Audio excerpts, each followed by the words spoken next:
We'll give it a second or two. Well, I see about 6 seconds there on my end. There you go. So we'll say well, I see an eye looking at me. So no one else is on, but it looks like we're live now for sure. All right, here we go. All right, rocket. Welcome to the Professor of Perseverance podcast. I'm AKA the Professor of Perseverance, Dr. James Purdue. Hey, in our second episode, we're going to talk about when tragedy comes in a parent's life through their children. Now, I don't have any children. I'm not married. And so I'm not an expert in this area. But I have brought a parent who has been through tragedy. And I'm assuming most parents have been through something with their children. But I have an expert that's a dad, a parent who has been through tragedy with children that we want to talk about. And on our episode today, we have Dr. Bruce Battles, a father of three, grandparent of two grandchildren. Currently teaches currently teaches fourth and fifth grade students at a school district in Arkansas. He has a background in traumatic brain injury rehab with and also in special education. He has BS in psychology, political science, master's in special education, and a doctorate in education in curriculum and instruction with emphasis of special education. He has done research in full spectrum lighting for special education classrooms and uses alternative therapies for recovering from traumatic injuries and TBI. Welcome to the show, Dr. Bruce Battles. All right, and my doctor, let me just go ahead and say this because I like to tell people that my doctor, I can't write out a prescription for you, but I can drive you down to the store and pick some up for you. So that's what I tell people. Amen. So welcome to the show, Dr. Bruce Battles. And yes, sir. Hey, appreciate you being here. Hey, I am honored to be here, and I'm going to break protocol and pull back the curtain for a second, if that's okay with you. Yes, sir. Lead the way. Yeah, we both are doctors, and we can play that game and call each other doctor, and I'll try my best to remember to do it. But I've known you as James for a lot longer, and you'll always be James to me, if that's okay. That's great because I'm dropping the doctor on you now, Bruce. So Hey, I'm just giving you the works for courtesy me. up front. Give you the courtesy up front. Other than that, brother, you're Bruce, my brother from another mother. Amen. So hey, I'm just going to open this up. Just give a little uh, tidbit of early on when we met and things, and then one of your first Thanksgiving, Oh, yes, I'll never Tennessee. forget this. I had moved to Tennessee. I had a roommate. We'll just leave it at that. And me and the roommate decided that we were not as compatible as we thought we were when we moved up there together.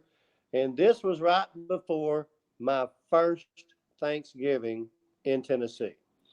So I worked with your brother, and he asked me what I was doing for Thanksgiving. I said, because he knew what was going on with this female roommate. And basically, I said, hey, I'm good for Thanksgiving. I've got two turkey TV dinners and a bottle of wild turkey. I really don't want to be around people, but thank you, but no. And then Thanksgiving night, I got this call from this sweet lady, very sweet lady named Kay. And she invited me over, and I explained to her I was really didn't want to be around people. And she told me point blank, well, in that case, somebody will see you in a minute. And I was thinking, oh man, I don't want somebody to come out here and drag me out to go somewhere. There you And go. instead, your brother showed up with two plates, and I ain't talking regular plates. I'm talking plates, good 3 inches tall above the plate, wrapped with aluminum foil. And there was a complete Thanksgiving dinner from stuffing. to sweets to incredible turkey. And that person K, as we both know, was your mama. And ever since then, you become family, and you and all people, you know who I'm talking about, are family. And definitely you are family as well. Hey, now when my mom fixes a plate, she builds a pyramid basically. I mean, she'll build a Oh, pyramid. there was enough to feed five people, and there was only one of me, and I wasn't a big eater at that time. Let's just say I was a lot thinner than I am now. Uh, so she put you on the road to being healthier. We'll put it Well, healthier. We'll say. that works for me. What I have found, James, is whenever something, and this ties into what we're talking about today, tragic enters your life, there's always something positive that also enters your life. You may not realize it at the time, but when you look back, you realize, you know what? Not only did that make me who I am, but it opened up a door that I didn't even know was in the room. And like I said, that Thanksgiving, you guys become family to me, and we've been that way ever since, and I wouldn't have it any other way. There you go, By the brother. way, Preach it, brother. tell Tell your it like it mama is. I said hi. Tell your I mama will. I Thank said you. hi. She'll be coming by here in a little bit for us to have some of your Colonel Sanders, basically, and so from Hey, there, the colonel knows how to do it right. No need to argue with it. there you go. All right, Bruce. Let me ask you this question here. Um, and I'm going to tell everybody that my doctorate was not because I wanted to. It's because of the encouragement from. Let me see. You're on this one. I have to go with this and point at the window there. All right. My Yeah. doctor came All right. because of Mr. Bruce, Doctor Bruce. He encouraged me to go back and get mine. I had no intention, but that's how it worked out from there. So appreciate you doing that. Hey, we got someone in. Hey, Chris, thank you for believe showing in up. your brother. And so appreciate it. Chris has showed up listening for us. All right, Bruce, let me ask you, and of course, this is going to lead into uh, part of the tragedy we're talking about that happened family wise. So, education, again, getting a doctorate, education is very important to you. And from there, so what has been your guiding principle in education? You know, it's cliche to say that everyone can learn because the traditional way sometimes we dissimulate education doesn't work for everyone. But the most important thing I've learned and I've taken with me, and it has been through my entire 20, God, 26, 27, 28-year career, I've stopped keeping track of it, is real simple. You've got to develop a relationship with the student. You've got to care about the student. If the student knows you truly care about them, there's nothing they can't learn because they'll keep trying and keep trying and keep trying. And education is the key. Without going into a long story, my grandparents were poor farmers. My dad was a factory worker. My mother did go back to school after I was in first grade and became a school teacher. And I swore I would never teach school after seeing what she went through. But yet, it was my grandmother that said education is the key to get this family out from where we're at, where we should be. And education has provided me opportunities, and I have seen things and done things in my life that my grandparents couldn't even fathom in their wildest dreams because of education. And to pass that love and ability on to the future generations, that's what it's done for me. I agree with you. When you get a student that's don't say in trouble, but they're struggling with life and whatnot, and I remember having a few of them myself, and my advice to them was go get an education and change the standards that your family has been used to living. They want you to do that. They don't want you to fall through hard times like they did. They want you to better yourself so that generation can expand and do better as well. So I agree with you at Oh, that. 100%, 100%. And if we can make a difference in just one student's life, that's what it's all about. There we go. Amen, The brother. kids that everybody says are always in trouble, what they want is just someone to recognize them and understand them. Exactly. So I learned a I long time. enjoy what I do and it's fun. Now I'm working with the fourth and fifth graders, which is even more fun because it's a completely different world from high school. Hey, now remember, give me a head count if you want, and I'll send you a copy of that little children's book I did before with your sixth graders, and maybe y'all can read Well, through it and help out, and then maybe we can do some type of call like this so they can meet the author and dog and everything in the story as well.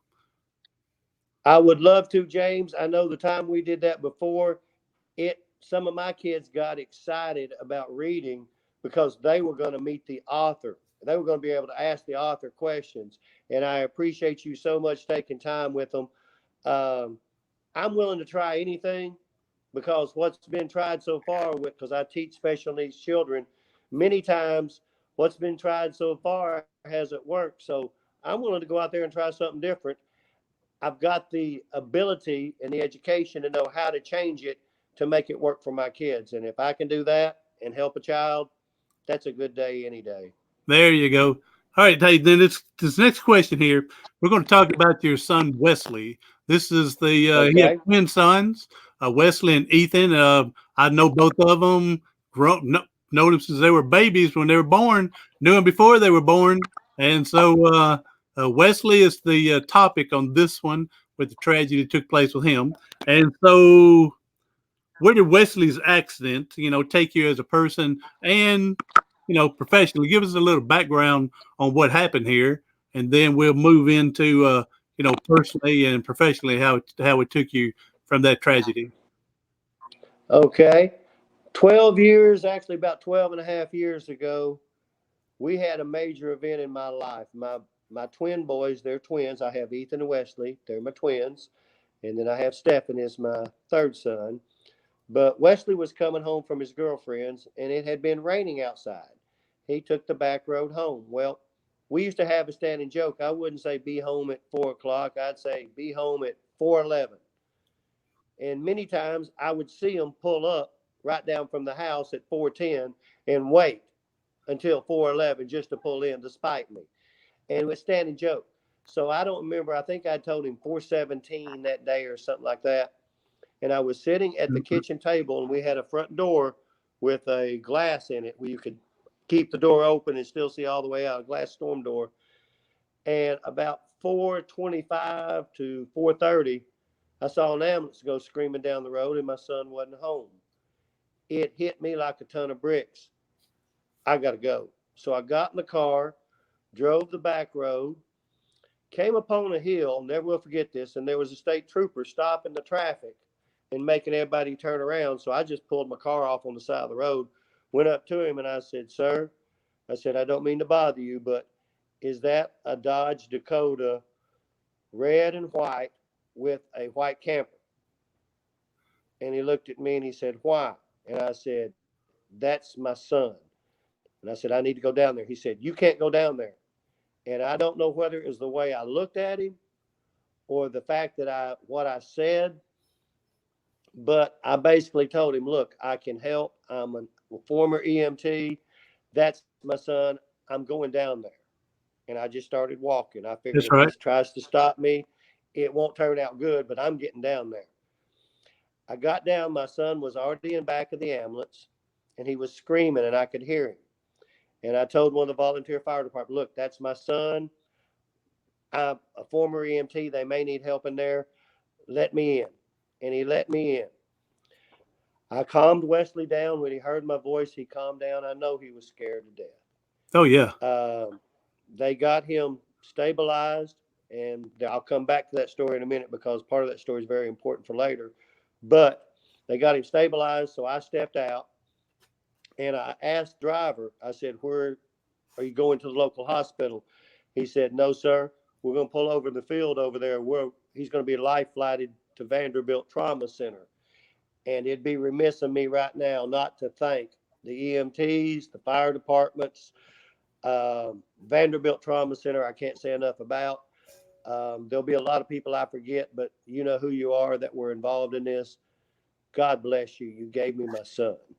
But I immediately went home, got his brother and my wife, and we drove to Vanderbilt Trauma Center. Here's a list of his injuries. He had a lacerated liver in two spots. His pancreas was crushed. He had various cuts on his fingers. He had glass and cuts all over his forehead where he had gone into the windshield. He had a fractured right femur, and we thought, and that's all we knew the first 24 hours, and we thought that was bad enough. We later found out you have 4 carotid arteries in your neck. You have an internal on the right side, internal and external left on both sides. One was an interior, one was an exterior, but on opposite sides. One had stretched and compacted from swelling at 85% occlusion. The one on the right side stretched and actually ripped and then started swelling and was right at 90 to 93% occlusion. So we found out after the first 24 hours in ICU that there were only 72 cases of this that was documented, and that dates back to when people wore long scarves and their scarves got caught in a wagon wheel and spun around and twisted it until it ruptured a carotid artery. There is the normal treatment for a injury like that is if it's on one side is to go in and put a shunt or stent. Because it was on both sides, that was not possible. So the only option we had was to let it heal and see what it did. And then hopefully, if we had to make a decision down the road as to a surgical option, we could. But the surgeon, the neurologist told us that he's young. There's a good chance this can heal. Long story short, it did. But one of the biggest tragedies of this that slapped me in the face first, we went into the trauma unit. He was in ICU. They took him back and did emergency surgery. He was cut from above his sternum all the way down to about an inch below, above his belly button and then off to the side, where they had to go in and repair what they could repair. This was before they knew about the arteries. So Mm-hmm. we're lucky he survived the surgery. And the doctor, surgeon pulled my wife and I in and told us, he said, this is going to be a long situation. You need to go home tonight. I know you want to stay here, but you need to go home because he's going to need you over the next months and you've got to take care of yourself too. Well, before we left, we knew he had the fractured femur. And so they said, we're going to schedule the surgery for the femur at 6 o'clock in the morning. This was about 11 o'clock that night, the night before. And so we said, okay, we're going to go home, get 4 or 5 hours sleep, and we'll be back here before the surgery. And they said, well, we'll call you if there's anything. And we were great. And then right before we went out the door, the surgeon looked at us and he said, look, I'm not going to lie to you. If he makes it the first 24, I think he'll pull through. And that's how he left it. Now, those are sobering words. Oh, We yes. got home, got in bed, had been asleep maybe 10 minutes, and the phone rings. I'm jumping up to answer that phone, and I'm thinking, oh my God, do not tell me my son has passed. They didn't. This was when they'd done the MRIs and found the torn and ruptured aortas. So instead, they were canceling the surgery on the right femur, and we would talk in the morning. And I appreciate the call, but the only thing I was expecting was a call with bad news. So it turned out to be a blessing. But that was my first shock and reality of, oh my God, you feel helpless when this happens to you. You put trust in people, you get things thrown at you all at once. I still remember vividly, we were in the waiting room and we were waiting for visiting hours to go back. And this was like the second day. And a woman came up to me. She told me her name. I believe, I can't promise she did. I've never seen her.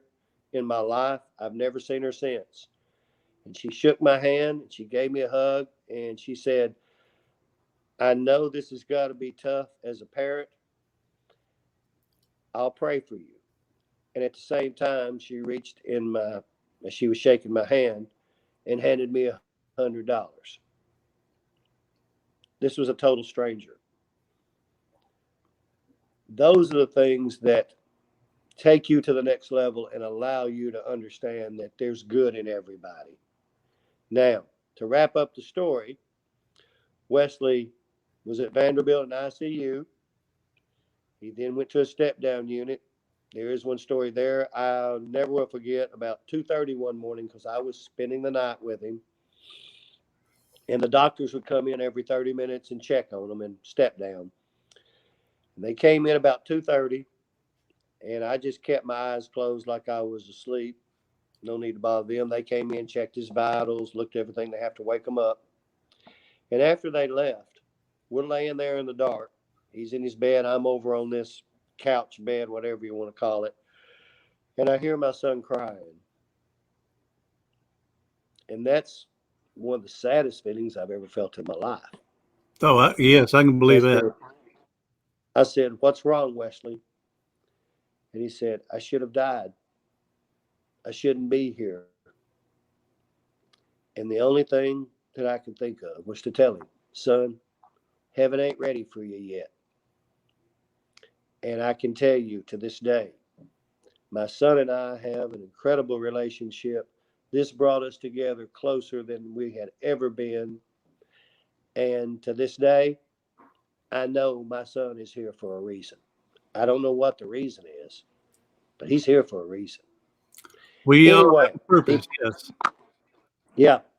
Um, when you go through a tragedy with a child, you get desperate to do anything you can. Some of the things I did that I look back on now and I go, wow, I can't believe I did that. And more importantly, I can't believe it worked.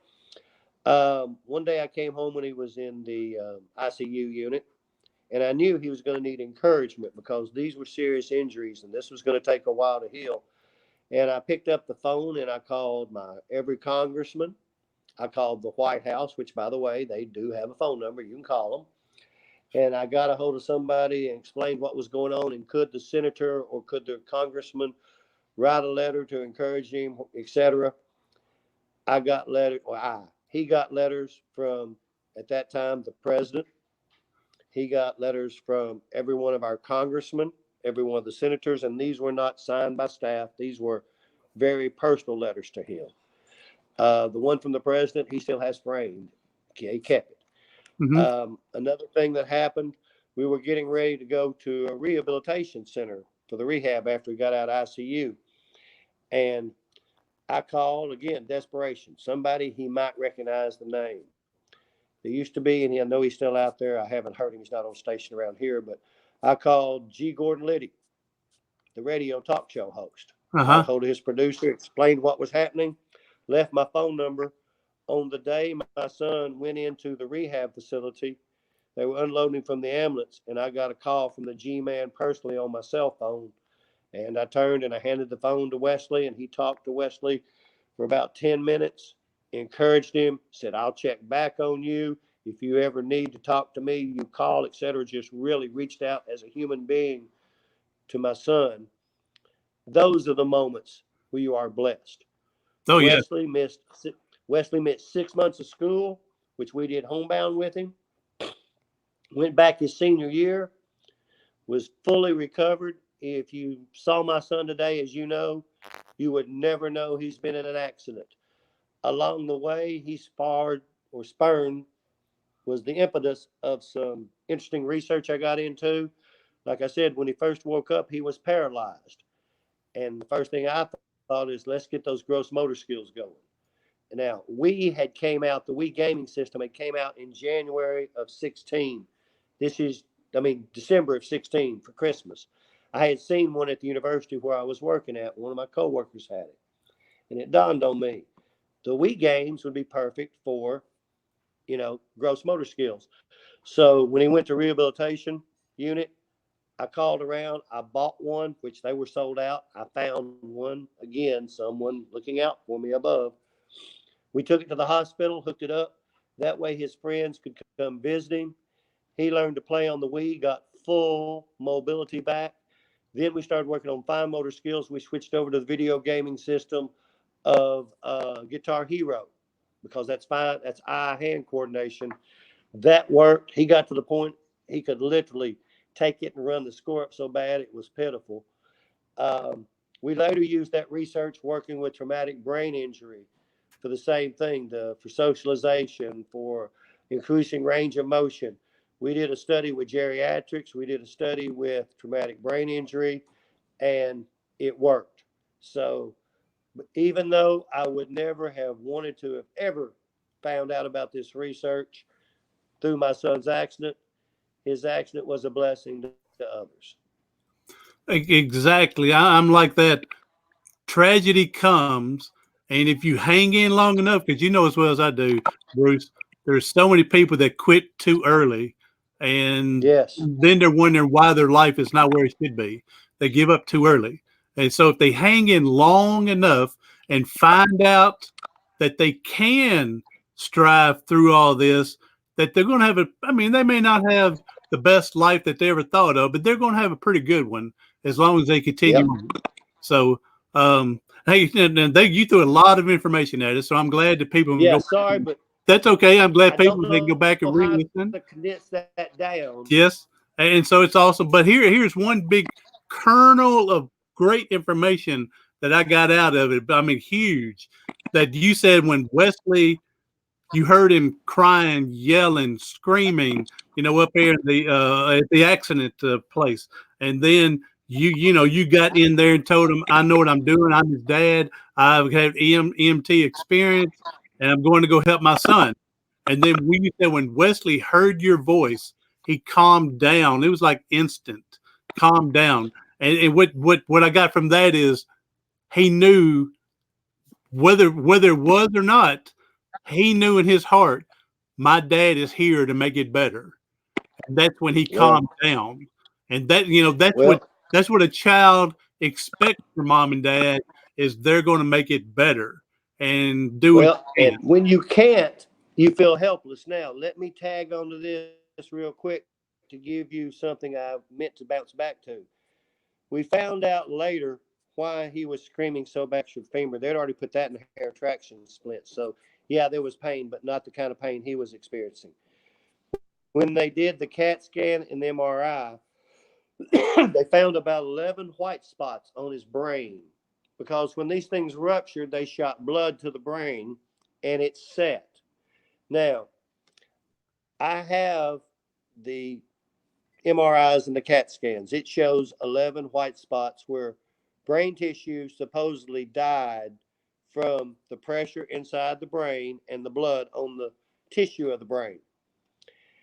6 months later, I have another set, and there's only like 3 spots left, and they're very small. Brain tissue does not regenerate, according to science. Yes. The neurologist couldn't explain it. In fact, the neurologist told me, he said, I've never seen anything like this. This is a miracle. And truly, yes. Now, I don't know whether it was because we kept his brain active, we kept him busy, both physically, mentally, constantly. I don't know. I don't know if it was because I constantly told him, you're going to make it. This is going to work. As a parent, I did the only thing I needed to do, and that was to be my son's number one cheerleader and whatever. I couldn't show weakness because I had to show strength so he would believe in himself. And to this day, that young man, there's nothing he can't do. You're around him. Oh yeah, and Chris over here, he's put a little statement here. I'll show you. Chris put up here.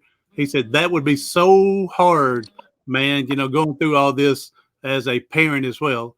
And I agree with you. Thank you, Chris, for putting in your input here. Hey, Chris, if you have any questions that you want to ask Bruce, just go ahead and feel free, and we'll get to it. Um, so Yeah. I Hey, believe real quick. I Thank believe you, Chris, for that comment. there you go. Now, Chris just went into what I was getting ready to say. Let me put this up here. Chris said, God did it. I agree that for when miracles happen, God is there to put a hand on, but also God put into Bruce's wave thinking to stay positive, keep Wesley's mind active, like you said, keep Wesley active. He's the one that the Wii game wasn't invented until this had happened, right before, months before this tragedy with Wesley, there was no such thing as a Wii game. Wii game came out exactly when you needed it to help keep him. It did. The right people in the right places. And yes, Chris, you're 100% dead right on what you're saying. I was raised in a Christian home, Baptist. I've also was raised that you don't push your religion off on somebody else. To me, religion's a very personal thing. But I can tell you, I saw miracles happen with my own son, and there's one reason they happened. The ability, I broke down once because, like I said, I had to stay strong. I never will forget. My wife was in the room with us, so I got a chance to walk out of the room, get some fresh air.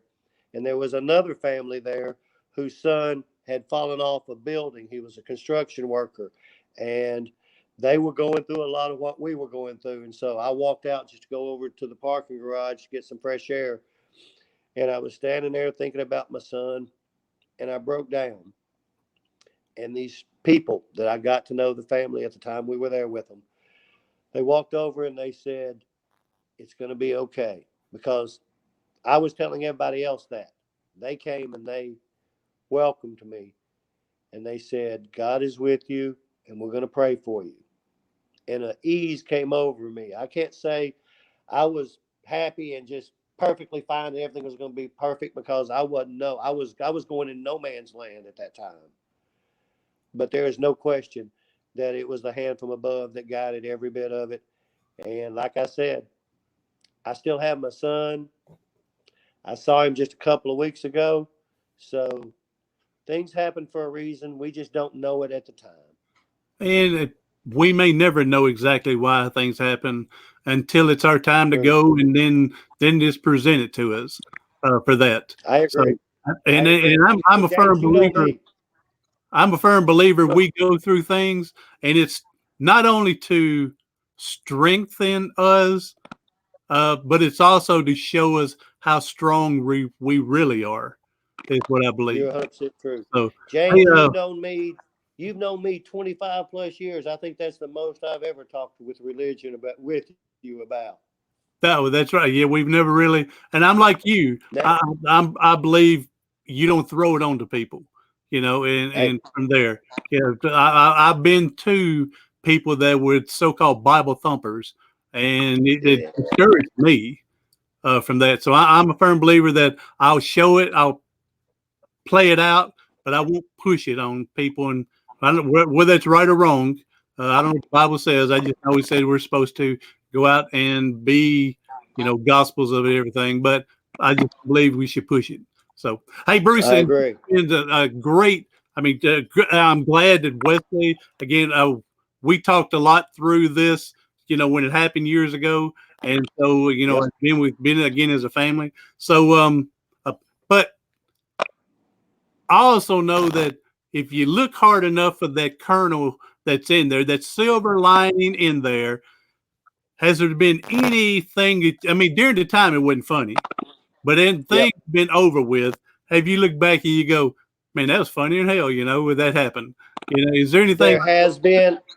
I can tell you two quick ones. The first one was he was still in the back in the ICU unit, and they had done the surgery on his leg, and he needed to use the restroom. And so me and a male nurse stood him up, and then I reached and grabbed the urinal, and it's kind of awkward for a 16 going on 17 dad there. And so my son started, using number one. And when he did, he came out of the urinal and wound up just soaking me from head to toe. And I looked up at him. I never will forget this. I looked up at him and I said, "Son, you did that the first 2 years of your life, but I thought that those days were long over." And we got a good laugh out of it. The other one was a sweet nurse at Vanderbilt, a beautiful blonde. I will never forget her. Again, my son had been cut from all the way down, a scar about a quarter, half inch wide when it was healing. And he was sitting there, and I knew he was very self conscious of his looks and how these scars and things looked on him. And he was sitting there, and she picked up on it. And he asked her, he said, "Is this going to scar?" And she said, "Yes, it will." She said, "But let me tell you something." She smiled real big at him and winked at him like that. She said, "Chicks dig scars." Now you're talking. Just cracked him up, put him at ease. And again, that was what he needed. So, what he needed at the time he needed was there for him. That's all I can say. I've got it. I've said this in my book I've written. I've tell other people other stories that when you have great nurses, they're better than your doctors.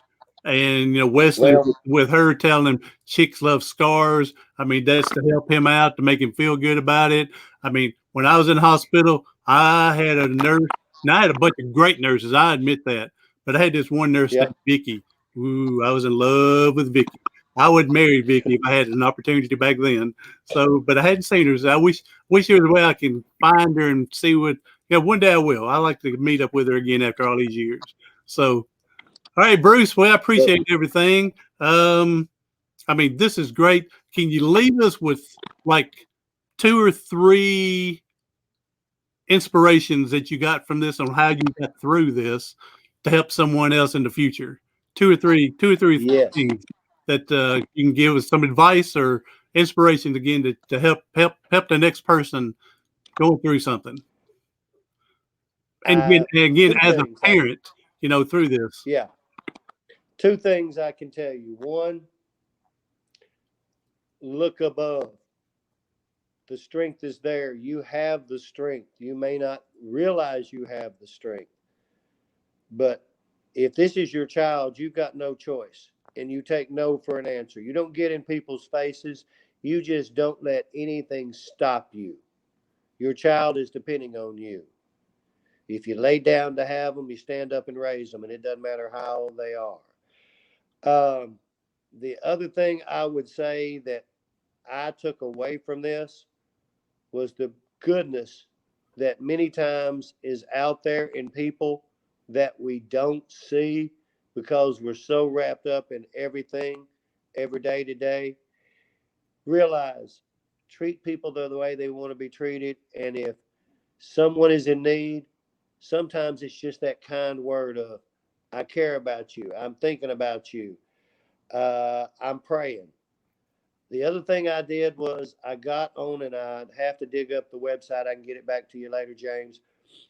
As this went on every day, to because we'd had tons of people calling, family, friends, etc. Got the word out was there's a website covering bridges. I'll dig it up for you. It's bridges something. I logged in every day and kept everybody updated day by day what was going on, what the doctors had told us. So I didn't have to repeat it 50 times over the phone. And I had a good following on that.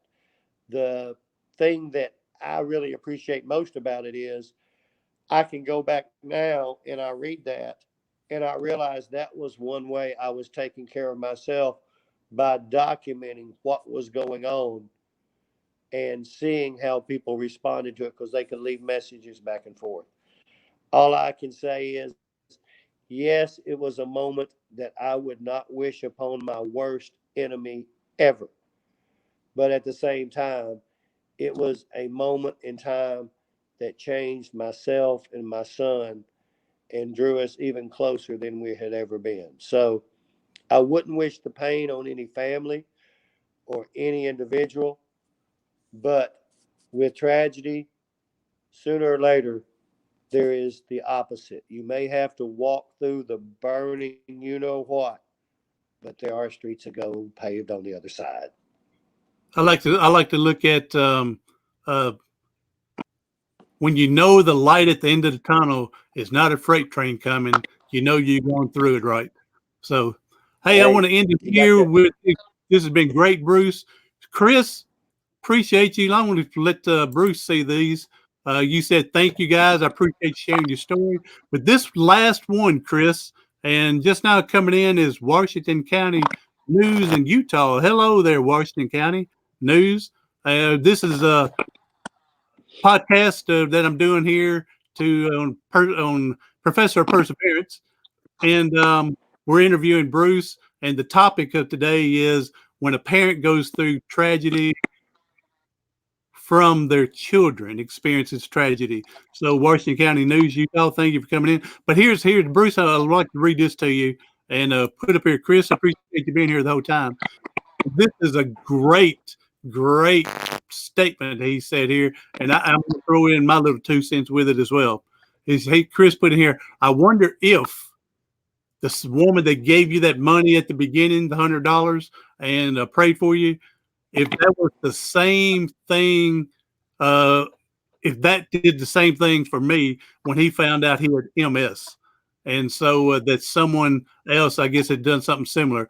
And, kid, you never saw that woman ever again. Wondered, Never saw her.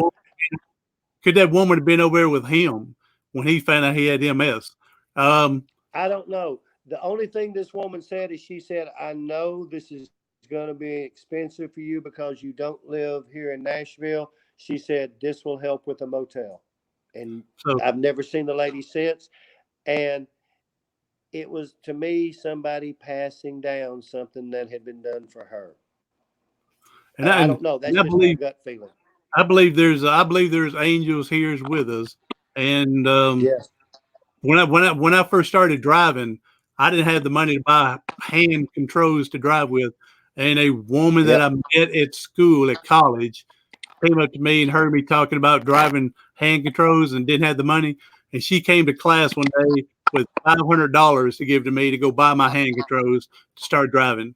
And after the semester was over, I never saw that woman again. And so I really believe Well, the angel was among us.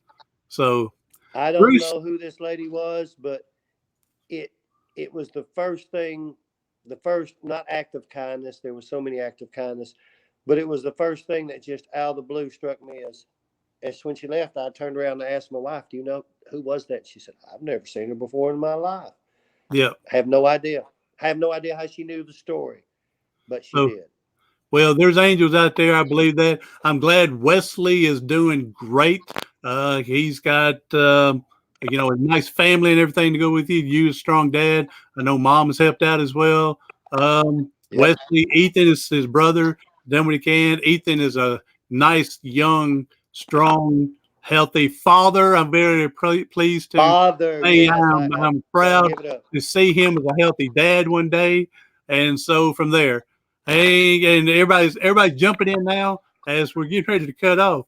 But I appreciate y'all showing Yep. up. Hey, Braden's outdoors. Hey, buddy, we're talking about when parents go through tragedy through their children. And Julie, thank you coming in from there. And again, thank y'all again. We got you can replay this and everything. And I hope everybody, Chris, I really appreciate you coming in, sharing your story with your MS at the end. Appreciate Yes. everybody coming in. Appreciate everybody that's going to listen to this later on or watch this later on. And so, Bruce, appreciate everything. Appreciate your friendship and your family ties. So glad again, Chris, Wesley's doing everybody doing great. Let's all finish up and let's all do something today, tomorrow, something next week that's going to help you persevere past your paralysis. Thank you, James. Yes, sir.